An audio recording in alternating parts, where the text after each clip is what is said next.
Hello friends, welcome back to Amal hobbies. இன்றைக்கும் நம்ம lunch routine தான் பார்க்க போகிறோம். ரொம்ப ஈஸியாக, ரொம்ப சிம்பிளாக, குயிக்காக செய்யக்கூடிய லஞ்ச் ரொட்டீன். பார்க்கறதுக்கு முன்னாடி நம்ம சேனலை யாரும் சப்ஸ்கிரைப் பண்ணாமல் இருந்தீங்க, சப்ஸ்கிரைப் பண்ணிக்கோங்க. முதல்ல வெண்டைக்காய் புளிக்குழம்பு வைக்கிறதுக்கு 2 ஸ்பூன் குழம்பு மிளகாய் தூள், தேவையான அளவுக்கு உப்பு, நெல்லிக்காய் சைஸ் அளவுக்கு புளி தண்ணி ஊற்றி கரைச்சி எடுத்து வச்சுருக்கேன். அதையும் சேர்த்துக்கலாம். இப்போ கூட வந்துட்டு ஒரு தக்காளியை மிக்சியில் போட்டு நல்லா அரைச்சிட்டு சேர்த்துக்கிறேன். இல்லைனா நீங்கள் தக்காளியை கட் பண்ணி இது கூடவே கரைச்சிக்கலாம். இப்போ குழம்பு கரைச்சி ரெடியாக இருக்குது. குழம்பு தாளிக்கிறதுக்கு நல்லெண்ணெய் தான் நான் எடுத்திருக்கேன். சூடானதுக்கப்புறம் கொஞ்சமாக வெந்தயம், 1/4 ஸ்பூன் ஜீரகம் சேர்த்துட்டு வெங்காயம், கருவேப்பிலை, பூண்டு எல்லாத்தையும் நல்ல வாசனை வர அளவுக்கு வதக்கிக்கோங்க. இப்போ இதில் நறுக்கி வச்ச வெண்டைக்காவும் சேர்த்துட்டு கொஞ்சமாக உப்பு சேர்த்து ஒரு 2-3 நிமிஷம் நல்ல மீடியம் ஃப்ளேம்லேயே வச்சு வதக்கி விட்டிங்கன்னா இந்த குழகுழப்பு தன்மை இல்லாமல் இருக்கும். அதுக்காக தான் காரக்குழம்பு, புளிக்குழம்பு இதெல்லாம் வைக்கிறதுக்கு நல்லெண்ணெயில் தாளிச்சிங்கன்னா ரொம்ப நல்லாயிருக்கும். அதே மாதிரி சின்ன வெங்காயம் இருந்ததுன்னா சின்ன வெங்காயம் கூட நீங்கள் சேர்த்துக்கலாம். இப்போ இதுக்கு சைட் டிஷ்க்கு நான் மாங்காய் பச்சடி வைக்க போகிறேன். இந்த மாங்காய் பச்சடிக்கு இந்த மாதிரி மாங்காய் தான் நீங்கள் எடுத்துக்கிட்டிங்கன்னா தான் நல்லாயிருக்கும். இது கிளிமூக்கு மாங்கான்னு சொல்லுவாங்க. இந்த மாதிரி மாங்காய் பார்த்திங்கன்னா ஒரு லேசான ஒரு இனிப்பு சுவையோடையும் இருக்கும். அதே மாதிரி ரொம்ப டேஸ்ட்டாகவும் இருக்கும். இந்த மாங்காயில் உள்ள தோல் எல்லாத்தையும் நல்லா செதுக்கிட்டு நான் இந்த மாதிரி எடுத்து வச்சுருக்கேன். கட் பண்ணிவிட்டு நீங்கள் எந்த மாதிரி வேணாலும் கட் பண்ணிக்கலாம். கேரட் துருவலில் போட்டு சின்ன சின்னதாக துருவல் மாதிரியும் துருவிக்கலாம். இல்லை சின்ன சின்ன பீஸாக கட் பண்ணியும் நீங்கள் எடுத்துக்கலாம். உங்களுக்கு விருப்பமான சைஸில் நீங்கள் கட் பண்ணிக்கலாம். இப்போ வெண்டைக்காய் நல்லா வதங்கிருச்சு பாருங்கள். இந்த மாதிரி நல்லா சுருண்டு வதங்கி வரணும். கொஞ்சம் கூட அந்த குழகுழப்பு தன்மையே இருக்கக்கூடாது. அந்தளவுக்கு வதக்கிட்டு இப்போ நம்ம கரைச்சி வச்ச குழம்பையும் இதில் சேர்த்துக்கலாம். இப்போ நல்லா பச்சை வாசனை போய் கொதிக்கட்டும். அதுக்குள்ளே மாங்காயை வேக வச்சு எடுத்துக்கலாம். இந்த மாதிரி ஒரு பாத்திரத்தில் தண்ணி சேர்த்துட்டு அதில் மாங்காயை வேக வைக்கணும்.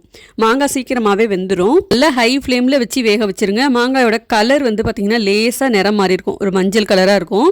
இந்த மாதிரி கத்தியால் உடச்சி விட்டு பார்த்திங்கன்னா 2 உடையும். அந்தமாதிரி கையால் எடுத்து பார்த்திங்கன்னா லேசாக மசியணும். ரொம்ப குழன்னு வர்ற அளவுக்கு வேக வைக்கக்கூடாது. கையால் எடுத்திங்கன்னா இந்த மாதிரி உடையணும். அது வரைக்கும் வேக வச்சாலே போதும். இப்போ தண்ணி எல்லாத்தையும் நல்லா வடிகட்டி எடுத்துடலாம். தண்ணி நல்லா வடிஞ்சிட்ருக்கட்டும். இப்போ குழம்பு பார்த்திங்கன்னா நல்லா கொதித்து வாசனை வர ஆரம்பிச்சிருக்கு. இந்த ஸ்டேஜிலே உங்களுக்கு இந்த பக்குவம் கரெக்டாக இருக்குது அப்படின்னா நீங்கள் இறக்கிடலாம். எனக்கு கொஞ்சம் தண்ணியாக இருக்கிற மாதிரி இருக்கிறதுனால இன்னொரு 5 நிமிஷம் சிம்மிலே வச்சு நல்லா கொதிக்க வச்சுக்கிறேன். கொஞ்சம் திக்காக இருந்தால் நல்லாயிருக்கும். இப்போ பாருங்கள், கரெக்டாக இருக்குது.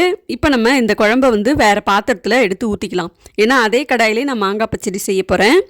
இப்போது அதே கடாயிலே மறுபடியும் தாளிக்கிறதுக்கு எண்ணெய் சேர்த்துட்டு கடுகு, காஞ்ச மிளகாய், கருவேப்பிலை எல்லாத்தையும் சேர்த்துட்டு மாங்காயும் சேர்த்து நல்லா வதக்கிக்கணும்.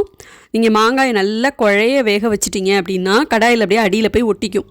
கொஞ்சமாக மஞ்சள் தூள், காரத்துக்கு ஒரு 1/4 ஸ்பூன் மட்டும் மிளகாய் தூள் சேர்த்துட்டு நல்லா கலந்து விட்டுக்கோங்க. இந்த மாங்காய் பச்சடியில் இனிப்பு, புளிப்பு, காரம்னு எல்லா டேஸ்ட்டுமே இருக்கும். சாப்பிட்றதுக்கும் ரொம்ப நல்லாயிருக்கும். கொஞ்சமாக ஒரு பிஞ்சு சால்ட்டு சேர்த்துக்கிட்டிங்கன்னா இனிப்பு சுவை நல்லா தூக்கி கொடுக்கும். தேவையான அளவுக்கு நீங்கள் வெள்ளை சர்க்கரையோ, நாட்டு சர்க்கரையோ, இல்லை பனங்கள் கண்டு எது வேணாலும் சேர்த்துக்கலாம். நான் வெல்லம் தான் சேர்த்துருக்கேன். வெல்லம் சேர்த்ததுக்கு அப்புறம் பார்த்திங்கன்னா இந்த மாதிரி இலகி கொஞ்சம் தண்ணியாக வறுக்கிற மாதிரி தான் இருக்கும். ஆனால் நல்லா ஆற கெட்டியாக மேங்கோ ஜாம் மாதிரி இருக்கும். இது சாப்பிட்றதுக்கு அப்படியே அல்வா மாதிரி இருக்கும். நீங்கள் ஒரு தடவை இந்த மாதிரி செஞ்சு பாருங்கள். வெல்லம் நல்லா கரைஞ்சதுக்கப்புறம் தேவையான அளவுக்கு தேங்காய் சேர்த்துக்கலாம். தேங்காய் உங்களுக்கு எந்த அளவுக்கு பிடிக்குமோ நீங்கள் நிறைய கூட சேர்த்துக்கலாம். தேங்காய் சேர்த்திங்கன்னா இன்னும் ரொம்ப டேஸ்ட்டாக இருக்கும். இந்த மாங்காய் பச்சடி பார்த்திங்கன்னா சாம்பார், ரசம், காரக்குழம்பு, தயிர் சாதம், புளிக்குழம்புன்னு எல்லாத்துக்கும் சைட் டிஷ்ஷாக வச்சு சாப்பிட்லாம். ரொம்ப நல்லாயிருக்கும். இதை 1 வாரம் வரைக்கும் நம்ம ஃப்ரிட்ஜில் வச்சு சாப்பிட்லாம். கெட்டு போகாமல் இருக்கும். சப்பாத்தி, ப்ரெட்லலாம் ஸ்ப்ரெட் பண்ணி கொடுக்கலாம். பசங்களுக்கு இது சாப்பிடும்போது ஜாம் மாதிரி இருக்கிறதுனால ரொம்ப விரும்பி சாப்பிடுவாங்க. இது மாதிரி ஒரு தடவை செஞ்சு பாருங்கள். ரொம்ப டேஸ்ட்டாக இருக்கும்.